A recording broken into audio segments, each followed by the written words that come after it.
नमस्कार मित्रांनो, पुन्हा एकदा तुमच्यासमोर आलो आहे.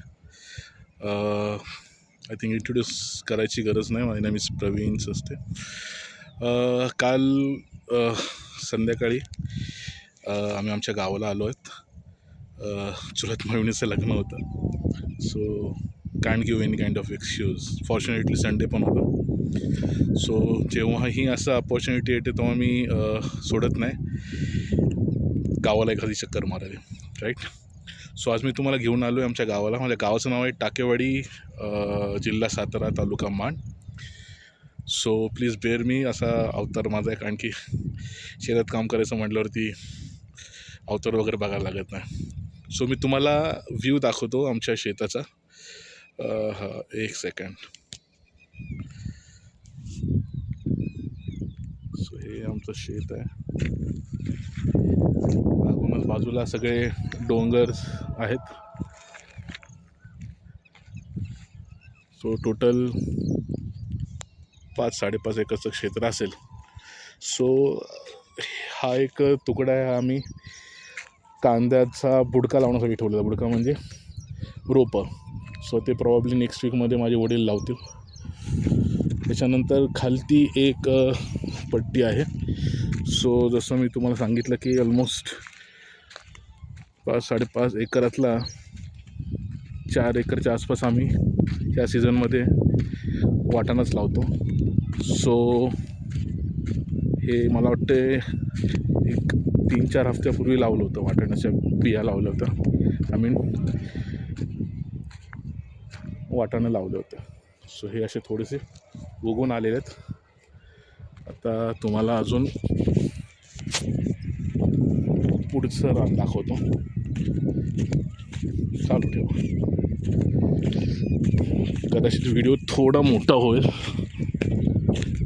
पण I am so excited to show you all people our farming. So हा एक आम्ही ताल बोलतो याला. तो वरती तुम्हाला सगळं सांगितलं होतं कांद्यासाठी ठेवलेलं. ती वरचा तुकडा हे खालचं वरची ताल आम्ही याला म्हणतो. त्याच्यानंतर ही आहे खालची ताल. सो आता वडिलांचं थोडं वय झालं. सो त्यांना एकट्याला तेवढं करायला जमत नाही आता. आणि तुम्हाला तर माहितीच आहे आपली जॉब प्रोफाईल काय आहे ती. त्यामुळे it is hardly we are getting time on weekends also. So थोडा वेळ देता येत नाही शेतीसाठी. सो वडील स्वतःच मजूर वगैरे लावून करून घेतात. आम्ही फक्त असे फोटो आणि व्हिडिओ काढायला येतो. आणि इन बिटवीन वेळ भेटला काढणीच्या वेळी वगैरे तर प्रयत्न करतो आम्ही यायला, जेणेकरून थोडीफार पप्पांना हेल्प होत जाईल.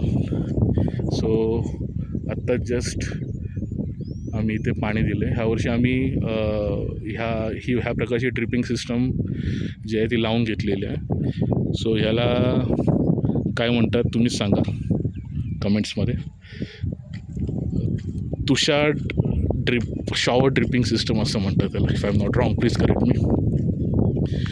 त्या खालच्या तालीमध्ये पण पूर्ण वाटाणा लावलेलं.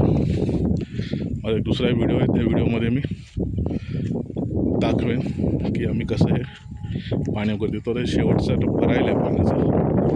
सो याच्यामुळे काय फक्त आपण जागच्या ठिकाणी कॉक लावले. आय डोंट नो तुम्हाला एवढं लांबून दिसेल का नाही. हे फवारा चालू आहे वाटाण्याला. सो हे आमचे वडील आहेत. सो ही एक खाल आहे आणि ही ताल आहे आणि ज्या खाली एक अजून एक पट्टी आहे, तिथे पण वाटाणा लावलं आहे. सो अप्रॉक्सिमेटली 4 एकरच्या आसपास वाटाणा लावला आहे. सो ह्या सीझनमध्ये जनरली आम्ही वाटाणाच करतो, कारण की शॉर्ट ड्युरेशन पीक असतं. 2-3 महिन्यामध्येच वाटाणा निघतो. तर तुम्ही विचार कराल की एवढ्या म्हणजे एकदम डोंगराच्या साईडला आहे शेत, तर मग तुम्ही transportation and all that how it is possible. So जे व्यापारी असतात ते डायरेक्ट शेतामधूनच येतात. थोडा कच्चा रोड आहे. तुम्ही जर आय डोंट नो तुम्हाला इथून दिसेल का नाही, डोंगराच्या बाजूने रोड आहे. त्या रोडनी जो आहे थोडा कच्चा रोड आहे. सो व्यापारी येतात आणि शेतातूनच माल उचलून जातात. बाजूला जे आहे वडील म्हणतात कॉक बंद कर म्हणून. आता मला जावं लागेल. सो हे पलीकडे दिसते ते थोडंसं पाण्याचं दिसतंय ते आंधळीचं धरण आहे आणि हे दोन्ही जे आहेत ते कारखाने आहेत याचे. कॉक चालू करून मोटर बंद करू. कॉक चालू करू.